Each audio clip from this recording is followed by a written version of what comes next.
1835 दामोदर घाटी की रानीगंज कोयलांचल में शुरू हुआ प्रथम भारतीय कंपनी कार एंड टैगोर द्वारा कोयले का खनन। 1845 में कार एंड टैगोर की छत्र छाया में शुरू हुई प्रथम मिश्रित पूंजी संस्था बंगाल कोल कंपनी। शुरू हुआ देश के कोयला खनन में निजी कंपनी का विस्तार। इसी समय रानीगंज से लगे झरिया कोयलांचल में भी शुरू हुआ निजी कंपनियों द्वारा कोयले का खनन। राष्ट्रीयकरण के पूर्व खान मालिकों द्वारा अवैज्ञानिक ढंग से खनन कार्य किया जाता था, जिससे क्षेत्र का वातावरण भी असुरक्षित हो गया। सन 1971 में शुरू हुआ कोकिंग कोयला खदानों का राष्ट्रीयकरण। रानीगंज और झरिया की 214 छोटी कोकिंग कोयला खदानों के राष्ट्रीयकरण के बाद गठित हुआ भारत कोकिंग कोल लिमिटेड। सन 1973 में नॉन कोकिंग कोयला खदानों के राष्ट्रीयकरण के कारण और 182 खदानें आईं भारत कोकिंग कोल लिमिटेड यानी बीसीसीएल की छत्र छाया में। सन 1975 में कोल इंडिया की सहायक कंपनी बना बीसीसीएल। भारत के कुल कोयला भंडार का 11.48% ही कोकिंग कोयला है। देश में उपलब्ध कुल कोकिंग कोयले का 3.91% कोकिंग कोयला झरिया कोयलांचल में उपलब्ध है। झरिया कोयलांचल में उपलब्ध कुल भंडार का 59.8% कोकिंग कोयला है। भारत में मौजूद 5.31 मिलियन टन प्राइम कोकिंग कोयले का 100% है बीसीसीएल के पास। राष्ट्रीयकरण के बाद भी विरासत में मिले दंश को झेलते रहा बीसीसीएल, लेकिन वर्ष 2005-06 से शुरू हुआ ऐतिहासिक बदलाव, जब कंपनी ने पहली बार लाभ का स्वाद चखा। लेकिन ये सुखद समय स्थायी नहीं हुआ। फिर घाटे का सामना करना पड़ा बीसीसीएल को।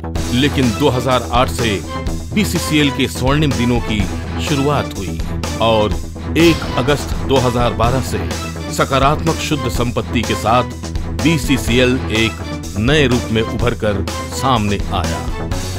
आइए एक नजर डालें इस कठिनाई भरी सफर पर।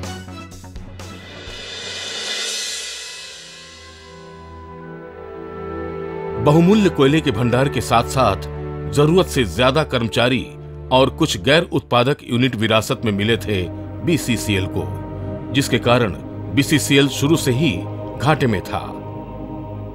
इस स्थिति को और कठिन कर दिया मुश्किल खनन हालात ने। भूमिगत खानों में पंप चलाने और रेत भराव में खर्च ज्यादा हो रहा था, लेकिन अत्याधुनिक मशीनों के अभाव में कोयले की निकासी कम हो रही थी।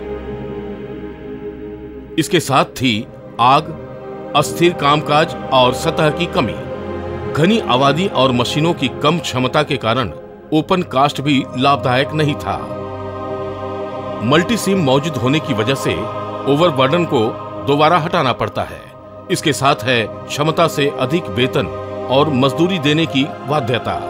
इस स्थिति से निवेश और मशीनों के प्रतिस्थापन के क्षेत्र में संकट गहराया। कार्यकारी पूंजी की कमी के कारण जरूरी सामान खरीदने और मजदूरी भुगतान में बाधा उत्पन्न हो रही थी। बढ़ते आर्थिक घाटे के कारण कंपनी औद्योगिक और वित्तीय पुनर्निर्माण बोर्ड यानी BIFR की देखरेख में चली गई।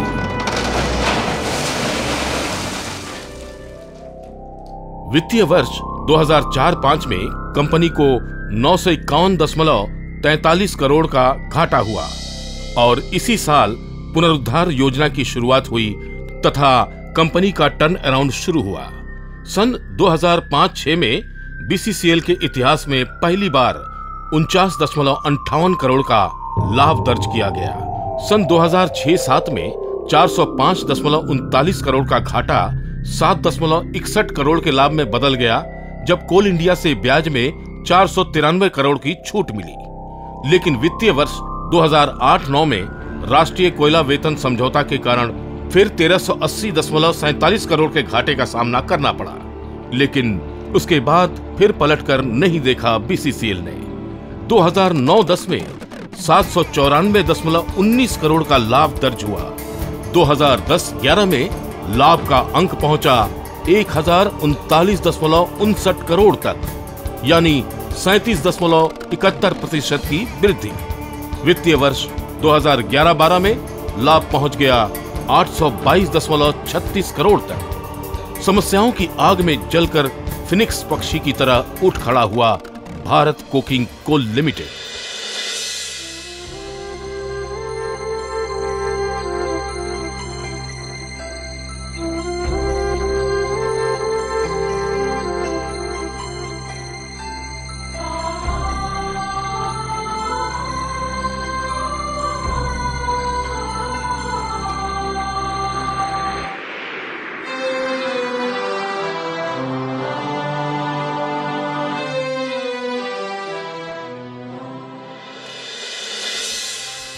झारखंड राज्य के धनबाद जिले में है झरिया कोयलांचल और पश्चिम बंगाल के वर्धमान जिले में है रानीगंज कोयलांचल।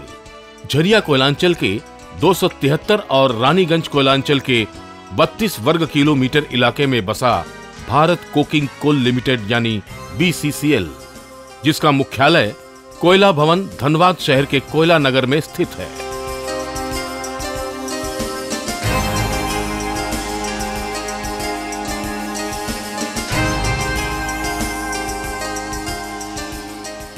BCCL 12 क्षेत्रों में बटा हुआ है, जिसके अंतर्गत 78 कोयला खान है, जिसमें भूमिगत खानों की संख्या 39, ओपन कास्ट खानों की संख्या 19 और मिश्रित खानों की संख्या 20 है।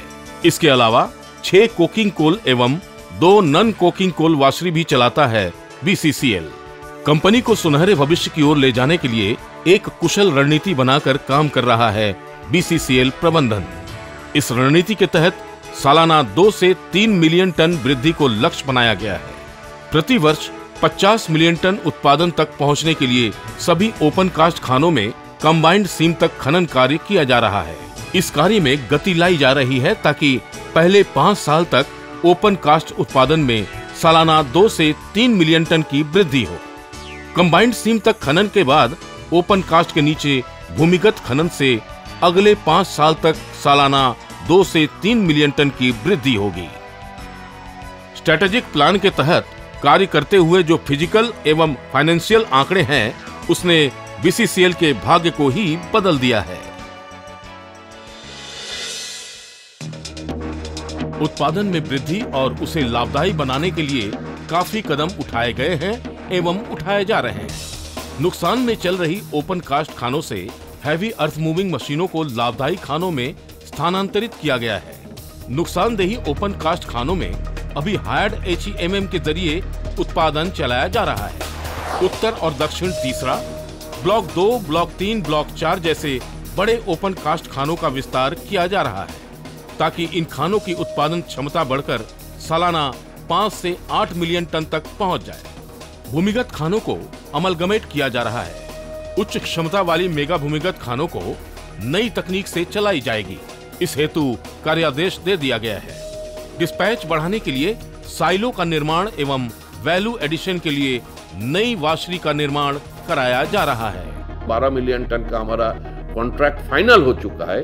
इस कॉन्ट्रैक्ट के तहत दुनिया का जितना best global technology, made by American, made by Germanys, made by Chinese, all global long wall technology यहाँ पर आज से 5 साल के अंदर इस धनबाद की जमीन पे आपको देखने को मिलेगा।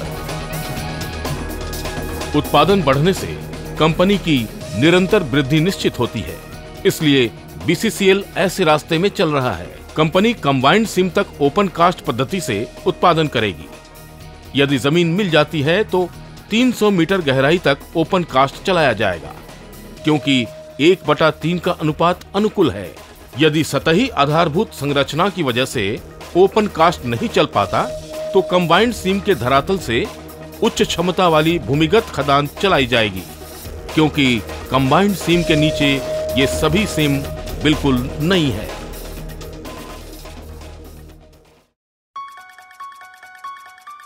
अत्याधुनिक खनन तकनीक के जरिए उत्पादन में वृद्धि की ओर बढ़ रहा है BCCL, लेकिन इस रास्ते में एक बड़ी बाधा है, भूमिगत कोयले में लगी हुई आग। ये आग अब जमीन के ऊपर भी दिखाई दे रही है। सन 1916 में झरिया कोयलांचल की खानों में पहली बार आग दिखाई दी। BCCL को विरासत में 70 आगग्रस्त खदानें मिली थीं। बाद में और 7 खानों में आग दिखाई दी। 17.32 वर्ग किलोमीटर में फैली हुई आग के कारण बहुमूल्य कोकिंग कोयला जल चुका है। 1864 मिलियन टन के कोयला भंडार तक पहुंचना नामुमकिन बना हुआ है। 77 खानों में लगी आग में से 10 खानों की आग पर काबू पा चुका है बीसीसीएल। अभी भी 9 वर्ग किलोमीटर इलाके में 67 जगहों पर आग जल रही है। इस आग से बहुमूल्य कोयला जलकर राख तो हो ही रहा है, साथ ही साथ रेल लाइन, सड़क, नाला, सर्वोपरि जनजीवन भी खतरे में है। इस समस्या से निपटने के लिए एक मास्टर प्लान के तहत काम कर रहा है बीसीसीएल। आग से लड़ने के लिए बहुआयामी उपाय किए जा रहे हैं।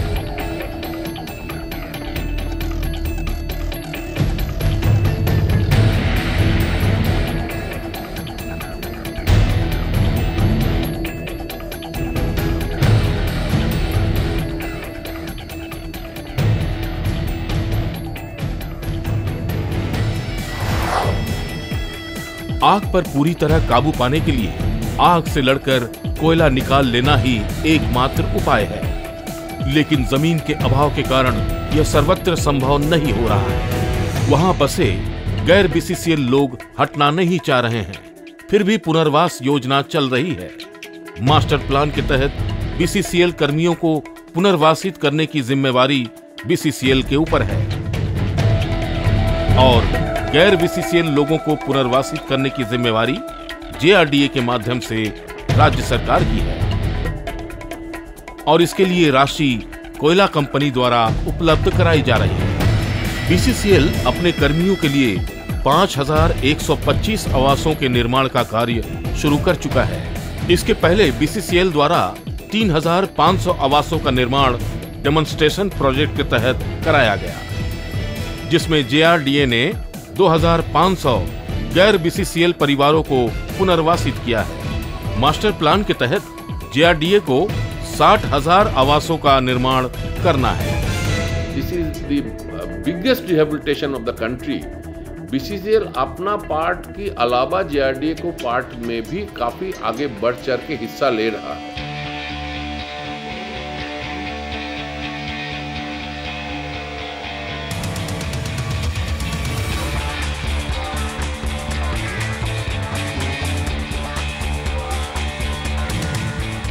जिसकी नतीजा है कि इतना कम समय पे जो डेमोन्स्ट्रेशन प्रोजेक्ट था, एक अभूतपूर्व चीज हुआ है। करीब 2,500 परिवार वहाँ पर सेटल हुआ है एवं उनकी अंदर की फीलिंग ये है कि they are well off then what they were earlier.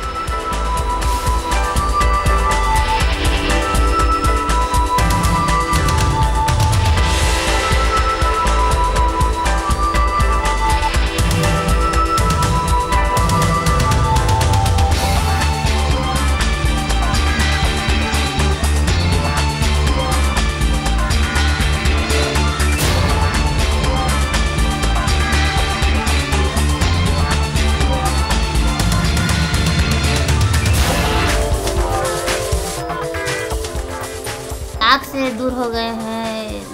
डर नहीं है कि हम लोग आग में घुस जाएंगे, जल जाएंगे, मर जाएंगे, धंस जाएंगे या भूकंप कुछ भी हो सकता है वहाँ पर। ये डर नहीं है।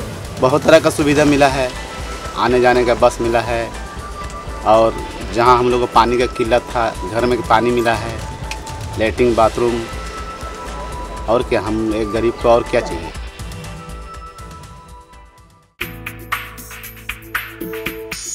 मास्टर प्लान और परिवर्तन की रणनीति के तहत काम शुरू होते ही इसका असर दिखाई देने लगा। जनजीवन सुरक्षित हो रहा है। देश की आर्थिक अग्रगति बरकरार रखने का अन्यतम ईंधन कोयले का उत्पादन बढ़ रहा है। वित्तीय वर्ष 2009-10 में 19.16 मिलियन टन कोकिंग एवं 8.35 मिलियन टन नॉन कोकिंग कोयले का उत्पादन हुआ था। 2010-11 में यह उत्पादन बढ़कर हुआ 25.28 मिलियन टन और 3.72 मिलियन टन और वित्तीय वर्ष 2011-12 में कोकिंग कोयले का उत्पादन पहुंचा 27.248 मिलियन टन तक। नॉन कोकिंग कोयले का उत्पादन हुआ 2.954 मिलियन टन। इससे बीसीसीएल का सालाना टर्न ओवर पहुंचा 8,584 करोड़ रुपए तक। वृद्धि की दर दर्ज हुई 23.48%। बीसीसीएल से कोल इंडिया एक्सपेक्ट करता है और कोल मिनिस्ट्री या सेंट्रल गवर्नमेंट एक्सपेक्ट करता है अपना जो प्रोडक्शन टारगेट्स जो है, प्रोजेक्शन जो है, उससे और भी बढ़ा के करने का। उसमें एक इम्पॉर्टेंट कंट्रीब्यूशन ये होगा कि ये झरिया एक्शन प्लान अगर एक्सपेडिशियसली इम्प्लीमेंट हो जाए, ये जो हमारा प्लान है एंड ऑफ इस 12th 5 ईयर प्लान के एंड में जो 37 मिलियन टन का टारगेट है, यह नहीं करीब 50 तक जाने के लिए प्रयास करना चाहिए। That is what is expected of BCCL by the coal India, by the coal ministry.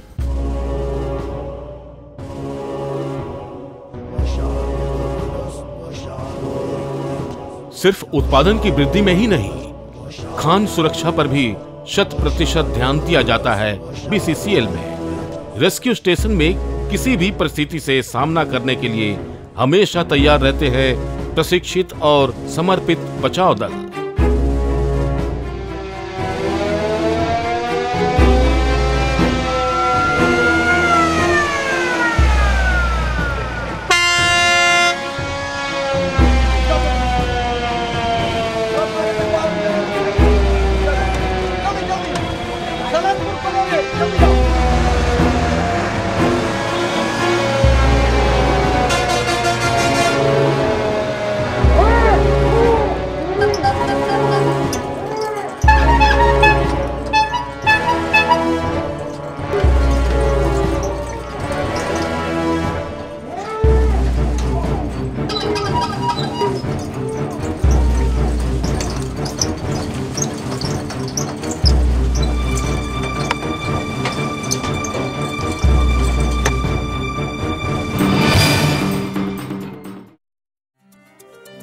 Coal India की प्रथम कोल बेड मीथेन परियोजना शुरू हुई बीसीसीएल के पश्चिमी झरिया अंचल में।